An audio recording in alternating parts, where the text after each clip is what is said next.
buenas tardes, o lo que ustedes quieran según la hora que vean ustedes este programa. Digo buenas tardes porque es cuando lo emitimos. Por cierto, ¿qué hacían ustedes el año 1964? ¿A qué se dedicaban? ¿Oían música? ¿Les parecía que era una música muy mala y que la buena era la anterior? ¿O les parecía que no les interesaba nada porque todavía no se habían metido en ello? Pues hoy vamos a recordarle qué pasó en ese 64, tanto a grandes pinceladas en el mundo como en el universo musical. Por ejemplo, Martín Lutero King, que lo hemos tenido en el programa anterior, hablando de su discurso Ayer tuve un sueño, fue premiado con el Premio Nobel de la Paz y se lo merecía. Estamos en el 64. No olviden que todo eso le costó que le mataran en el 67, que lo asesinaran en Memphis. Otro personaje importante, le hemos visto dando zapatazos en la ONU, no sé si ustedes oyen todos los programas, este es el número 25, capítulo 25. Le hemos visto con el teléfono rojo para hablar con Kennedy, que murió el año anterior, y este año de golpe lo echan. Como dicen allí, lo apartan de todos sus cargos. Es la frase oficial de la política soviética.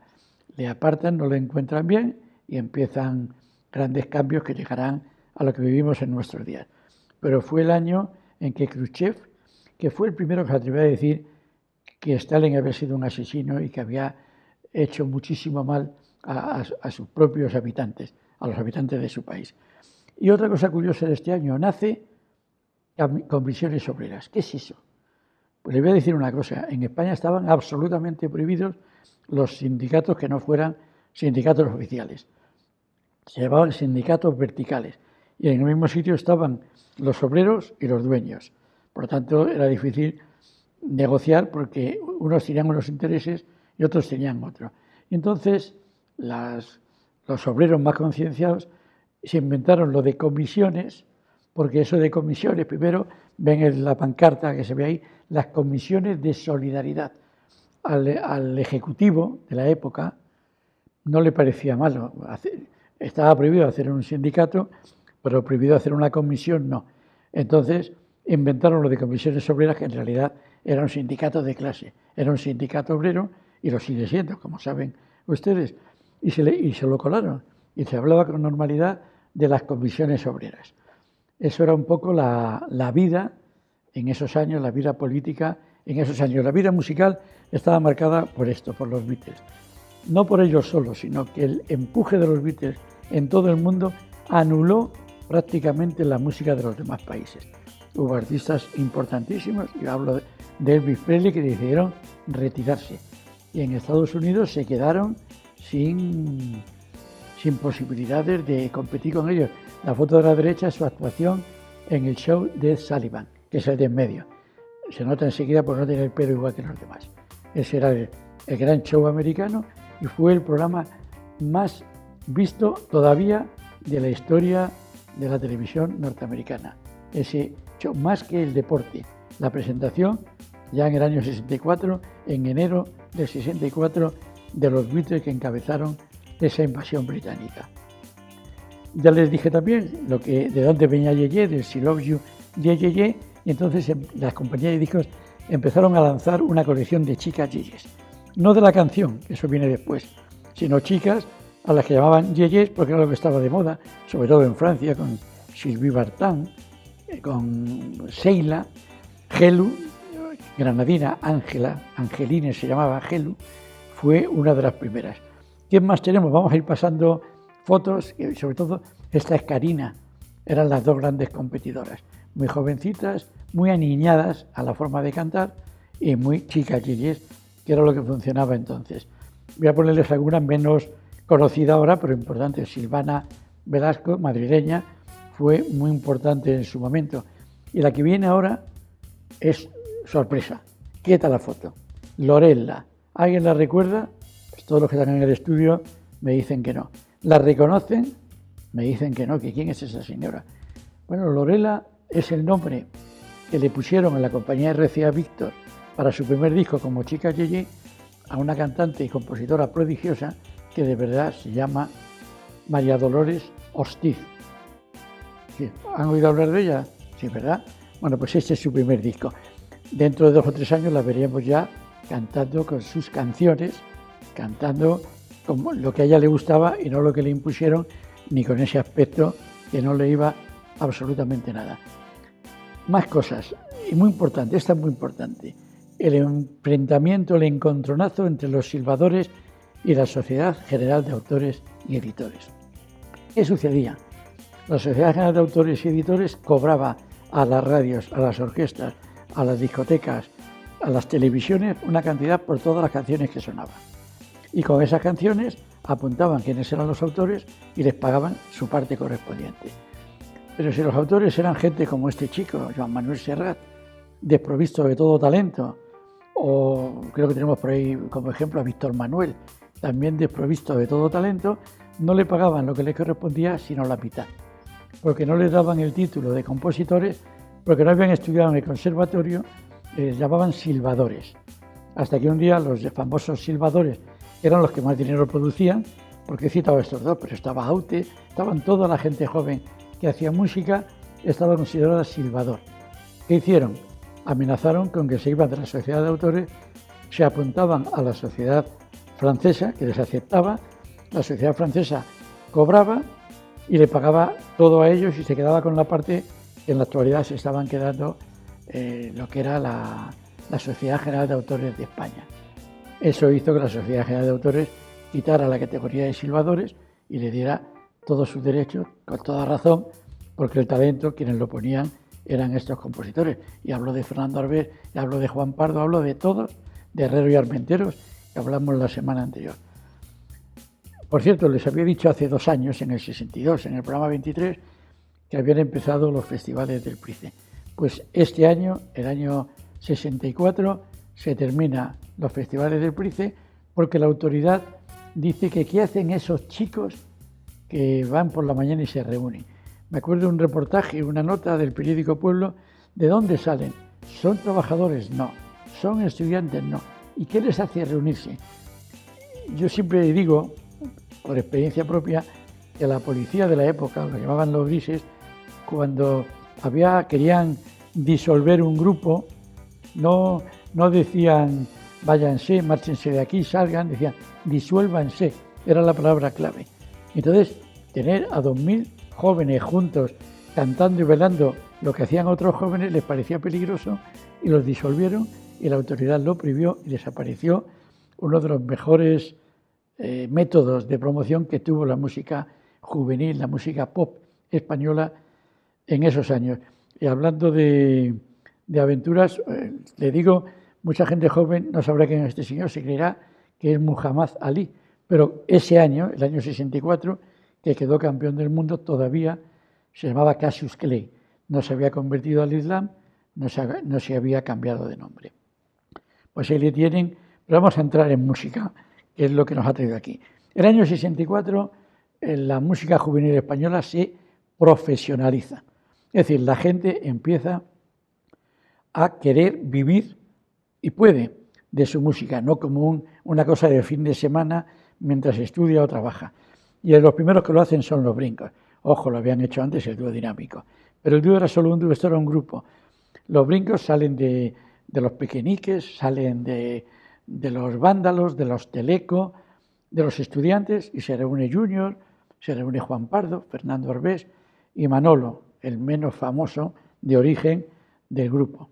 Eran 4, Manolo González, eran 4 tíos que lo hacían muy bien, lanzan su primer disco a finales de 64, no llega a ser número 1 a 61, y ahí está la canción que les abre el camino, que es Flamenco, una canción de aire español, muy animada, muy divertida, que no es la que ellos creen que va a funcionar. Ellos habían hecho una canción en inglés llamada Cry, con unos juegos de voces estupendos, pero el público, que es el que manda, prefirió Flamenco, y ya veremos cómo en años posteriores siguen un poco esa línea para no perder el favor del público. Estos señores, ese año, 64, repito, aparecieron a finales de año, decidieron terminar el servicio militar para que no les interrumpiera, decidieron dejar los estudios o cualquier cosa, trabajo, y dedicarse exclusivamente a la música. Les salió muy bien, duraron muy poco porque hubo un choque de egos entre ellos. He dicho que 2 salían de Los Pequeñiques. Los Pequeñiques empezaron a cansarse. Fíjense que el tercero de esta fila, el que más fuerte apoya la pared, es Juan Pardo. Lo hemos visto también con los brincos. Es decir, que a principios de año estaban Los Pequeñiques y a finales estaban ya en los brincos. Aquí fue cuando empiezan a darle vueltas, habían cambiado ya, habían tenido 3 cantantes, les faltaban 2 más por venir, empezaron a pensar en hacer música instrumental e hicieron una versión de Los Cuatro Muleros, una canción popular española que armonizó en su momento Federico García Lorca, que es muy popular. Además la utilizaron como sintonía para un programa musical de la televisión. Fue el primer número 1, porque eso es anterior al flamenco, del pop juvenil español. Les hizo también profesionales y se dedicaran exclusivamente a ello. Esos eran Los Pequeñiques. Así que vamos a dar un salto y vamos a volver a la realidad, a las versiones, porque hemos empezado con el flamenco, canción española, con Los Cuatro Muleros, canción tradicional española. Vamos a ir a los Mustang. En este disco los Mustang hacen 2 versiones de los Beatles. Una, el Please Please Me, que es la primera que aparece, y la última, Sabor a Miel. Sabor a Miel no está escrita por los Beatles, pero la metieron en su primer álbum. Era de una comedia que se estaba representando en Londres, era muy popular, A Taste of Honey, una tocadita. En México le dicen una tocadita o una tomadita de miel. Esa es una, pero con la que se identifican de verdad es con el estilo del Please Please Me, y a partir de ahí durante los siguientes 6 años van a ir marcando todos los lanzamientos de los Beatles. ¿Por qué? Pertenecían al mismo sello y el sello madrileño, no, español, tenía sede también en Madrid, pero era de origen barcelonés, pidió permiso a sus jefes, estaban en Inglaterra entonces la EMI, para hacer una cosa, tener un mes de tiempo antes de lanzar el de los Beatles para que ellos pudieran preparar la versión en español. Vamos a seguir con la siguiente historia, que es la historia de los TNT. Los TNT eran un trío de origen medio italiano, medio uruguayo, se llamaban Tim, Nelly y Tony, eran hermanos, de ahí lo de TNT, no se refería a la dinamita, y representaron a España en el Festival de Eurovisión de 64, con una canción que es la primera, vamos a dejar ahí la portada para que lo vean, que es la primera de aquí, Caracola, escrita por una compositora importante en España entonces, Fina de Calderón. La eligieron para ir a Eurovisión y pasaron 2 cosas. Una, que quedaron los últimos con 0 votos. ¿Por qué quiero dejar la portada? Porque curiosamente la última canción se llama No sé ganar. No es lógico que coloques una canción con la que quieres ganar con No sé ganar. Pero lo importante de esta historia es que mientras cantaban, esto se celebraba en Copenhague, mientras cantaban la canción, aparecieron, se hacía en directo entonces todo, unos, iba a decir, ¿cómo se dice lo que salen al campo de fútbol? Bueno, unos indocumentados con una pancarta metiéndose con Franco. Y eso salió por televisión española. Y eso fue un trauma total. Entonces, el que durante 7 u 8 segundos apareció una pancarta, ojo, contra Franco, dictador en España, y Salazar, dictador en Portugal, sentó muy mal, hizo que televisión cambiara su sistema, que dejara de emitir en directo, hiciera un bucle con la cinta y saliera con varios segundos de retraso, de tal forma que pudieran cortar y poner un cartel que dijera esa cosa tan famosa de perdonen la molestia por motivos ajenos a Televisión Española. Se ha producido un corte, lo hacían ellos mismos apretando un dedo. Todo eso pasó por el Caracola. En ese festival quien ganó fue una chica italiana llamada Gigliola Cinquetti. Gigliola Cinquetti tenía 16 años recién cumplidos, se había presentado al Festival de San Remo, se había presentado con una canción llamada No tengo edad, Non ho l'età. Bueno, estos todavía son Tom, Tim, Nelly y Tony, todavía son los TNT. Pero me imagino que en las siguientes fotos tendremos ya a Gigliola Cinquetti. Como era muy jovencita, le venía muy bien lo de No tengo edad. No tengo edad, ahí la tenemos en el decorado de Eurovisión comparado con los de ahora. Eso de No tengo edad para amarte, espera que sea un poco mayor y podremos salir juntos. Ganó entre enero y febrero del año 64 el Festival de San Remo y unos meses después ganó el Festival de Eurovisión. la gente decía que los italianos hacían trampa porque era la canción más conocida porque llevaba varios meses sonando en todo el mundo. Lo cierto es que funcionó tan bien que la compañía Zafiro, que tenía a Mickey y los Tonys, se les ocurrió una idea absolutamente descabellada, que fue que Tony y Mickey, fue luego el guitarrista, Tony fue el guitarrista durante muchísimos años, no sé si sigue, de Julio Iglesias, se marchó con él a Miami. Pero Mickey, que era un joven ya veinteañero, le hicieron grabar esta canción, No tengo edad. Entonces hoy día prueben a escucharla a Mickey cantando No tengo edad para amarte, suena bastante ridículo, pero eran las imposiciones que tenían las compañías de discos. Por cierto, una canción de origen italiano traducida al español. La siguiente es una canción popular de origen, fíjese que esta canción tiene una curiosa historia. Su origen es norteamericano, habla de Nueva Orleans. Es la canción folk de Nueva Orleans. Pero quien la llevó al éxito fue un grupo inglés de Newcastle, los Animals, con la voz de Eric Burdon al frente, que hicieron un éxito de House of the Rising Sun. Y en España quien la cantó fue este cuarteto catalán de los Lone Stars. La cantó también mucha gente y siempre aprovechamos para poner la versión más, para hablar de la versión que triunfó. En este caso, canción norteamericana pasada por Inglaterra. Aquí están los Lone Stars, uno de los grupos de más calidad musical que ha habido en España. Provenían del mundo del jazz y del conservatorio de música y se les notaba mucho. Todavía Pedro Gené, su cantante, sigue actuando, sigue cantando y con bastante éxito. La siguiente canción viene de Francia. Se llama Ma Vie, Mi Vida. El personaje es Luis García, hablamos de él, Luis García, quijonés como yo. Ma Vie es una canción que fue un éxito mortal. Era lenta, era larga, era ideal para bailar en los guateques con la chica preferida. Era versión de Alain Barrière, pero en España funcionaron dos versiones. La de Luis Gardel fue la que sonaba en la radio y la que metió Rafael en un disco mezclado con otros y tuvo menos repercusión, aunque ahora Rafael a veces la vuelve a cantar. Sigamos con influencias extrañas. Los siguientes artistas son José Guardiola, el siguiente artista. Y si ven ustedes la lista de canciones, Hoy de rodillas, In ginocchio da te, canción italiana, Cae la nieve de Adamo, Tom Laneige, Tú no tienes corazón, canción anglosajona, Balada del fuerte perdido, canción anglosajona. Es decir, todavía no creaban canciones propias.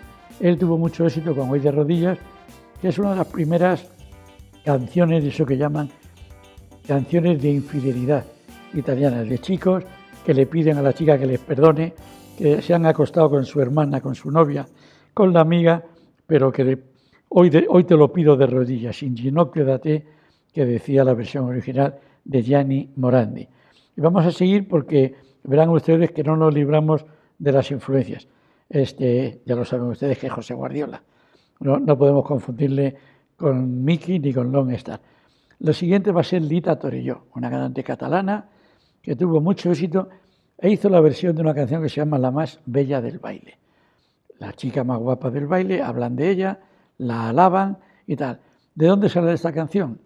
De una cantante francesa de origen búlgaro llamada Sylvie Vartan. Pero lo curioso es quién es el autor de la canción. Pues nada menos que Charles Aznavour. Se llamaba Le plus belle pour aller danser, la más bella para ir a bailar. Lita Torelló, que tuvo, en aquel momento era una de las chicas de honor, tuvo una buena historia musical, hizo una buena versión de él. Vayamos con más adaptaciones. La Ballata della Trompa es un tema italiano de trompeta, pero en español hubo dos artistas que se atrevieron a cantarla, que no era nada fácil.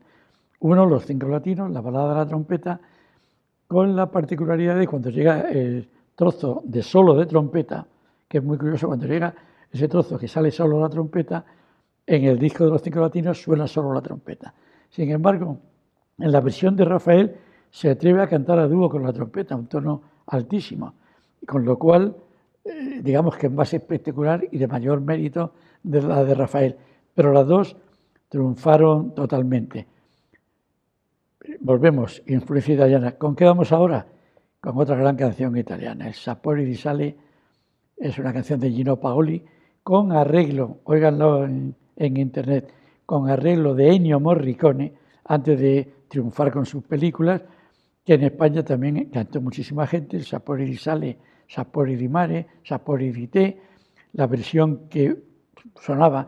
Yo aquí no me fío de las listas de éxito de la época, sino de lo que bailábamos en los guateques, y bailábamos este disco, el disco de los Jabaloyas, que es un grupo que todos consideramos mallorquín, porque hicieron ahí toda su carrera, pero creo que varios de ellos, si no todos, son de origen valenciano. Como ven ustedes, no nos libramos de influencias. Hubo en el año 64 una monja belga que se llamaba, la llamaban Sor Sonrisa, que hizo una canción casi una canción infantil, se llamaba Dominique, Nique, Nique. También se hicieron montones de versiones.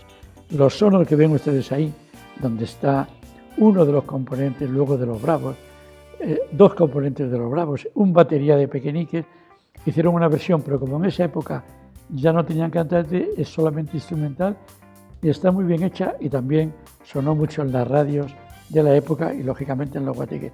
Miren, esta es otra formación de los sonos. El guitarrista de la izquierda es Manolo Díaz, luego compositor. El siguiente es Joe González, el cantante posteriormente de Los Pasos. El siguiente es Manuel Escobar, que era el cantante de verdad del grupo, y el de la derecha, Carlos Guitar von Rhein, que fue productor en el sello Moviplay durante varios años hasta que falleció desgraciadamente en un accidente de tráfico siendo muy joven. Pero pasemos a los siguientes, si no nos quedamos sin ellos. El siguiente son los Sirex. Los Sirex junto con los Mustang y luego los Salvajes fueron los grandes grupos catalanes. Los Sirex mezclaron canciones propias con éxitos, tocaban las guitarras con el mismo sonido que los Sados, grupo instrumental británico, y aquí hicieron una canción propia, además lo ponen, interpretan sus propias canciones, que además hablaba de un club en Barcelona donde se solían reunir los músicos, el Club San Carlos Club. Dicen sus detractores que en realidad es una adaptación de un tema instrumental americano que se llama Ruta 66. Ustedes oigan los dos y decidan. Yo me inclino porque no es un plagio, sino una canción con la ventaja de que además de ser propia, habla de su propia vida, de cómo se entretenían y cómo jugaban. Estos otros son dos hermanos, Johnny and Charlie, de origen holandés, habían estado tocando con los Kroners, uno de ellos, con Tony Ronald, y trajeron una canción, un ritmo llamado La Yenca, que decían que era adaptación de una música popular finlandesa. Fue un baile que además hoy día conoce mucha más gente porque muchos años después hicieron una versión Enrique Llana, que será seguramente la que ustedes más conozcan. También aquí hubo una desgracia porque uno de ellos falleció también enseguida en otro accidente de tráfico. Vamos a cerrar con nuestro Mike Ríos o Miguel Ríos. Vean ustedes que tengo que hablar hasta deprisa porque es cantidad y cantidad de música. La música joven en España ya es mucho más importante que la música de los mayores, que las orquestas, que los crooners tipo Guardiola, aunque todavía es capaz de tener éxito. Aquí Mike Ríos, vuelve a ser Mike Ríos, ya no con el grupo anterior, los Relámpagos, sino con los Sonor, hace una versión de una canción italiana, O mio signore, O mi señor, que fue otro de sus éxitos de la época que se llamaba todavía Mike, aunque él ya estaba pidiendo a gritos que le llamaran Miguel. Ya han visto ustedes la cantidad de canciones que hemos puesto, y yo diría, tengo la manía de la radio de decir puesto, no hemos puesto, de las que hemos hablado, y la gran parte de ellas son de origen italiano, francés o anglosajón. Ya cambiarán las cosas, estamos en el 64, tengan paciencia, vengan la semana que viene y en el año 65 podremos saber si han cambiado o no las cosas. Yo por de pronto les espero.